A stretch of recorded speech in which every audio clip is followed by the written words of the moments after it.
በስመ አብ ወወልድ ወመንፈስ ቅዱስ አሐዱ አምላክ አሜን። አንድ አምላክ በሆነ በአብ በወልድ በመንፈስ ቅዱስ ስም እናምናለን። ይህ ገድል የሰማዕቱ የቅዱስ መርቆሬዎስ ነው። ጸሎቱና በረከቱ በአገራችን በኢትዮጵያ በሕዝበ ክርስቲያን ሁሉ ላይ ለዘላለሙ አድሮ ይኑር አሜን።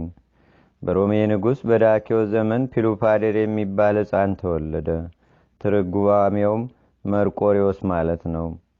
የአባቱ ስም አሮስ የአያቱ ስም ስዲሮስ ይባላል። ሁለቱም እምነት የሌላቸው አውሬ አዳኞች ነበሩ።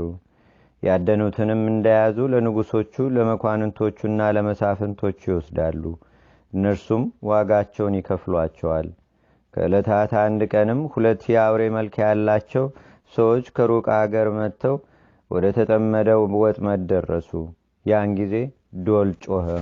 እነርሱም የራሳቸው ፀጉር እንደ ፈረስ ጭራ ረጃጅም፣ ጥርሶቻቸውም እንደ አንበሳ ጥርስ የሚሰባብሩ፣ ዓይኖቻቸው እንደ እሳት የሚገርፉ መልከ ጥፉዎች ሲሆኑ እጆቻቸውና እግሮቻቸው እንደ ብረት ጭፍሮቻቸውም እንደ አንበሶች ጥፍር ነው። አሮስ የዶልን ድምፅ እንደሰማ አባቱን ቀሰቀሰውና የዶልን ድምፅ በሰማው ጊዜ ወዲያውኑ ተነሳሁ አለው።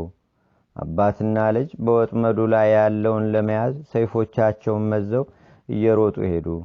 እነዚህን የአውሬ መልክ ያላቸውን ሰዎች ባዩአቸውም ጊዜ ደንግጠው በግንባራቸው ተደፉ፣ እንደ በድንም ሆኑ። እነዚህ የአውሬ መልክ ያላቸው ሰዎች ስዲሮስ የተባለ አባቱን ይዘው ስጋውን በሉት። ዳግመኛም ልጁን አሮስን ይዘው ሊበሉት ፈለጉ። ነገር ግን እነዚህ የአውሬ መልክ ያላቸው ሰዎች ህርፎስና አርጋኒን ተዉት፣ አትብሉት፣ ከእርሱ ቅዱስ ይወለዳልና የሚል ቃል ከእግዚአብሔር ዘንድ ሰሙና ያን ጊዜ ተዉት።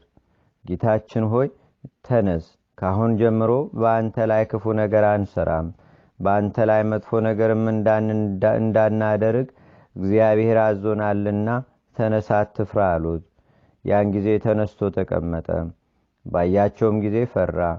እናንተን ማየት አልችልምና ፊታችሁን ሸፍናችሁ ከኔ ጋር ወደ ሀገሬ እንሂድ። በእናንተና በእኔ መካከል እግዚአብሔር ሰላምን አድርጓልና አላቸው። እነርሱም ከእርሱ ጋር ሄዱ። ከሀገሩ በደረሱ ጊዜም እስከሚመሽ ድረስ ከዚህ ተቀመጡ፣ የሀገሩ ሰዎች ባዩአችሁ ጊዜ ይገድሏችኋል አላቸው። እነዚህ የአውሬ መልክ ያላቸው ሰዎችም ጌታችን ሆይ እኛ ማንንም አንፈራም አሉት። ወንድሞቼ ሆይ እኔ ለማንም ክፉ ሥራ መስራት አልፈልግም፣ እኔ እስከምመለስ ድረስ ከዚህ ተቀመጡ አላቸውና ሄደ። ወደ አገሩም እንደደረሰ ለሚስቱ ነገሩን ሁሉ ይነግራት ጀመረ። እርሷም ዝም በል ተወኝ፣ በአንተ ላይ የሆነውን በሕልሜም በዓይኔም ያየሁትን እነግርሃለሁ።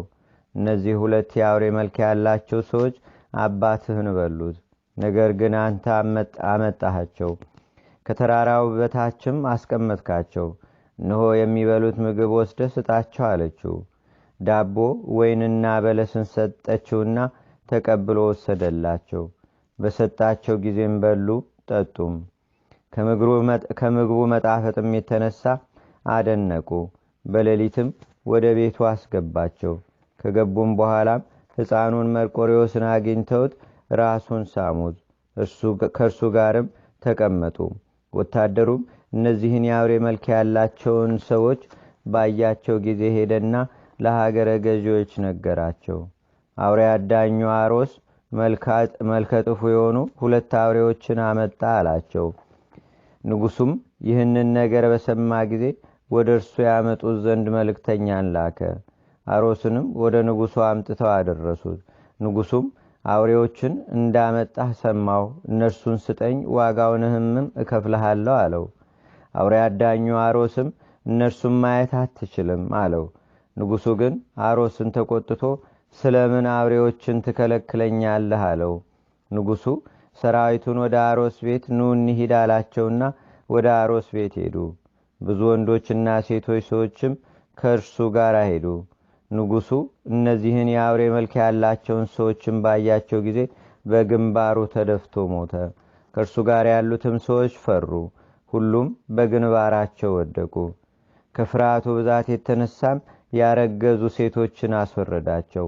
እነዚህ የአውሬ መልክ ያላቸው ሰዎች ግን ከአሮስ ቤት ብቻቸውን ተቀመጡ። ዝናቸውም ከንጉሡ ዘንድ ሩቅ አገር ደረሰ።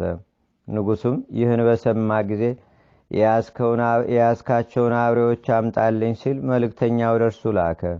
አሮስም ይህን በሰማ ጊዜ ልጁን መርቆሬዎስን፣ ሚስቱን፣ ወንዶች ባሮቹንና ሴቶች ባሮቹን ይዞ ወደ ንጉሡ ሄደ።